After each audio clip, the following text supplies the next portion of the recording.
Uma coisa que você começou a fazer, que é um pouco mais recente de tudo que eu consumo seu, assim, que é escrever sobre algumas tragédias do dia a dia, pontualmente. E é muito estranho porque é uma dor. A gente tá todo mundo sentindo aquela dor. Mas é um alívio quando alguém consegue explicar a dor que a gente tá sentindo. É um alívio para mim também. Sabe? Quando a gente lê, fala assim, caramba, era essa dor que eu tava sentindo. Ufa, parece que dá um... Ok, consegui entender a dor, pelo menos, do que tava doendo. Da onde veio a vontade de falar sobre esses assuntos, assim? Você acha que... Você já tava falando pra você mesmo e resolveu compartilhar? O que era? O poeta, ele tem uma mediunidade mansa. Ele é um radar. E até porque ele sofreu muito na vida. Ele abriu um canal. E a dor do outro eu consigo receber com muita facilidade. Eu brinco, é tipo um Chico Xavier dos vivos. Você se conecta ao mais profundo do outro. E você não tem como eliminar isso. Não tem como apagar, porque a sua força é a sua fraqueza, é a sua vulnerabilidade. O que faz com que eu escreva é justamente essa conexão. Ser sensível dói, atrapalha, pode me deixar demolido durante um dia, uma semana, um mês. Mas é inevitável. Sim. A dor nos modifica. Isso foi algo construído ou hereditário? Infância. Pelos seus pais Infância. serem poetas também? Talvez, sim, uma boa percepção. Como a emoção sempre esteve à vontade em casa, eu tratei de usá-la o máximo possível. Essa sensibilidade. Mas como eu tive uma reserva d'água de solidão, ou seja, eu fui muito só, muito solitário. Quando pequeno, eu desenvolvi a observação do sofrimento de quem estava próximo. Entendi. Meus amigos eu fiz pelo sofrimento. Quem eu via que estava sofrendo, eu já queria me tornar amigo. Quem estava excluído. Entendi. A rejeição sempre foi o cupido das amizades. O denominador comum ali. Eu tenho muita curiosidade de saber sobre sua infância, sua criação, como tudo começou até você chegar a esse Fabrício quem você é. Como o quê? Exatamente. Você acabou de falar que você era muito só. Eu não sabia dessa informação. Eu sabia que seus pais eram poetas, né? Então, eu queria muito saber como foi a sua criação. Eu tive... Te formou como leitor? A minha vida não foi fácil, no sentido de que eu fui logo aceito. Eu nunca fui aceito. Eu tive uma família que lutou para a minha inserção. Mas, em termos sociais, eu fui sempre descartado.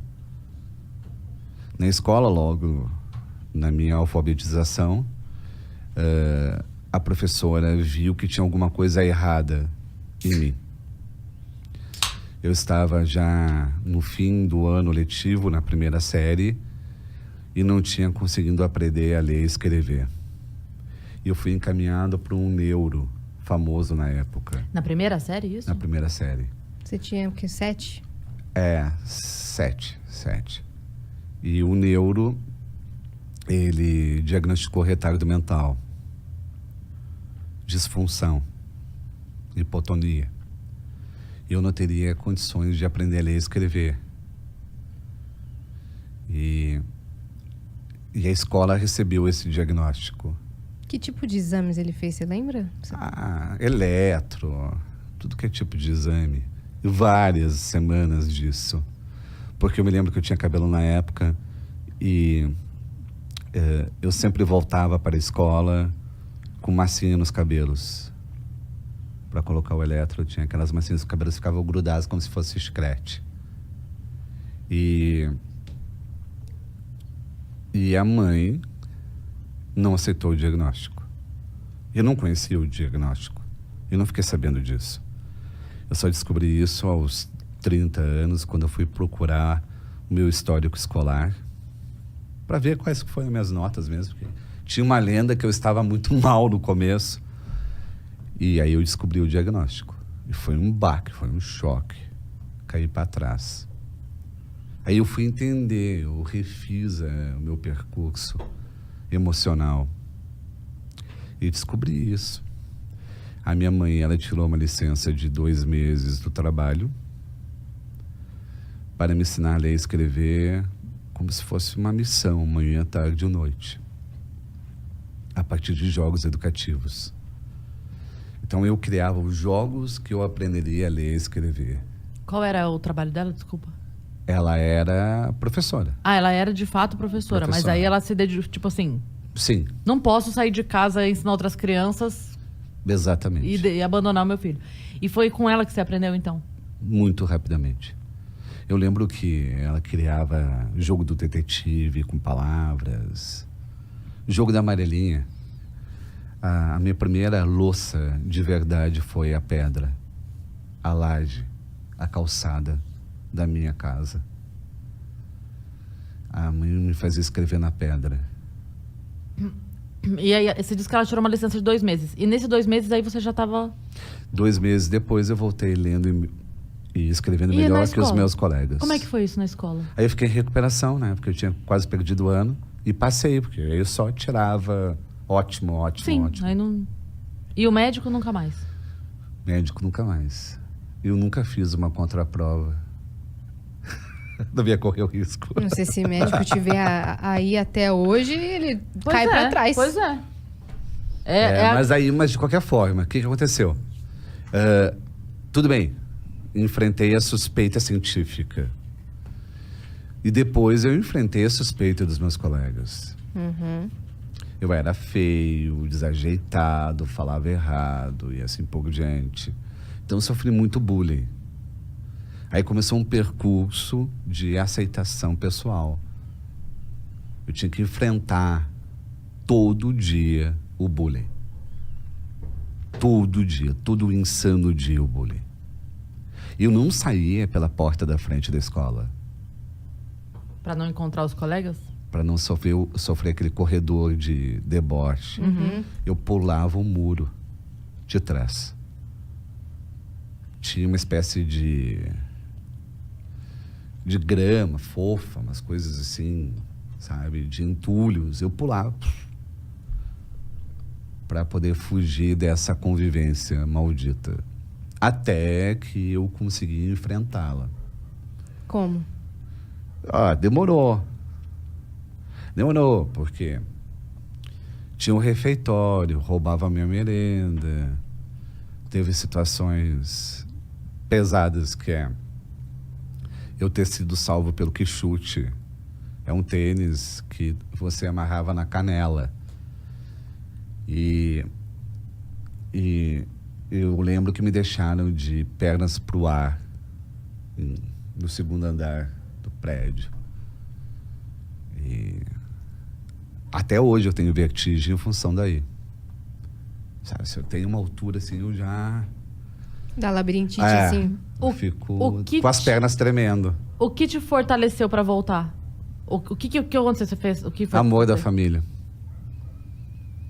Eu tinha a tarde e a noite para me recuperar e enfrentar o dia seguinte.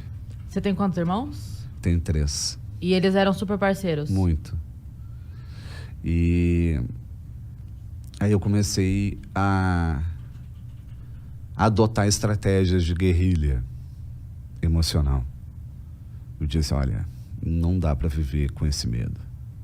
Eu não vou sobreviver, não vou suportar. Aí eu comecei a rir de mim mesmo. Uhum. Transformei o pânico em riso. O pânico em humor. Humor terapêutico. Uhum. Tudo o que eles poderiam falar de mim, mal de mim, Você eu falava tinha que primeiro. falar primeiro. Para que a piada ficasse velha na boca dos outros. Uhum. É uma grande defesa. E funciona muito bem. Aí eu... Se eu sou rápido no raciocínio hoje, é em função disso. Porque alguém respondia para mim, eu já via a réplica e a tréplica. Uhum. Eu já pulava na frente. E aí eu vi o poder da escrita, da arte marcial, da palavra. Foi meu judô, karatê. Porque quem me agredia não imaginava que pudesse responder. Bem-humorado. Uhum. Aí eles quebravam as pernas, né? É, quebravam as palavras. Uhum. E aí isso foi me fortalecendo. A escola não tinha conhecimento de nada disso? Não. Você não podia denunciar. Você ainda ficava mais frágil diante da turma. Dedo duro. Exato. Aí eu tentei conseguir algum destaque no esporte, futebol. E também não aceitava mais nenhuma ofensa sem dar trabalho para o outro. Uhum. Fazer o outro suar. O outro tinha que ser mais inteligente do que eu. Aí eu passei a ser ofendido apenas por quem é mais inteligente do que eu. Quando você encontra alguém, por exemplo, e a energia da pessoa não tá legal naquele dia e você volta pesado, você sente que você pega Eu não sou aquilo? uma esponja. Não. Não é esponja. Ótimo. É melhor do que isso. Eu acho que se eu recebo uma energia negativa, ela vai voltar positiva para outra pessoa. Se você dá atenção, se você dá o que você tem de mais valioso, que é o seu tempo, você multiplica a eletricidade do outro. Isso é um egoísmo dizer que você recebe a energia negativa do outro, porque você não tem uma relação passiva com a vida. Então você tem uma relação edificante. Se alguém precisa falar comigo, é uma necessidade. E somos muito carentes. Se alguém dá atenção, realmente a gente passa a se ouvir. É como uma terapia. A terapia é uma conversa espelhada. Você escuta pouco o terapeuta, você mais se escuta. Mas é pelo terapeuta que você passa a se escutar. Ele te guia. Exato. E você passa a se conhecer, a se amar a partir dessa conversa espelhada. E eu só preciso estar presente inteiramente para que isso aconteça. Se vai dar um abraço, dá um abraço. Se vai dar os ouvidos, dá os ouvidos mesmo. Aí eu paro a minha vida naquele momento.